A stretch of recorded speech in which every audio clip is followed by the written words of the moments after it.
Usipuuze nguvu ya watu waovu, wanaweza kuharibu maisha yako. Sisemi uwaogope, nasema ni vizuri kujua kwamba watu waovu ni kitu kabisa cha kutambua kwamba kinaweza kikaharibu maisha ya mtu.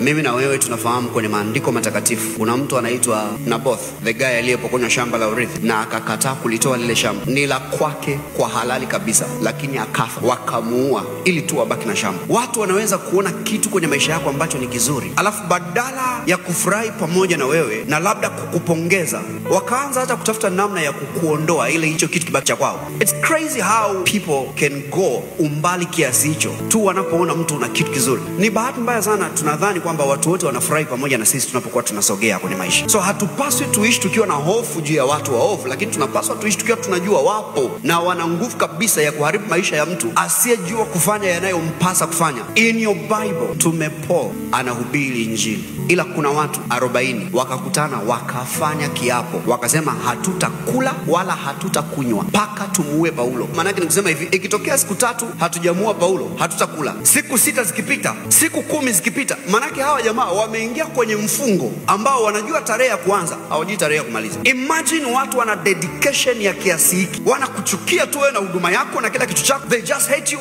mpaka wanaingia kwenye commitment ya kuacha chakula na kuacha vinywaji kwa muda usiojulikana mpaka lengo la kumua Paulo litimie. Kwenye haya maisha ukiishi kizembe, ukicheka tu kwa kudhani kila anayekuchekea ni rafiki yako na yuko upande wako, you will be surprised matukio yatakayotokea kwenye maisha. Men are evil. Kuna watu waovu kwenye hii dunia, wapo na tunaishi nao. These men wakachukua hatua ya kutaka kumua Paulo. Ilichukua uhusika wa Mungu kumnusuru Paulo.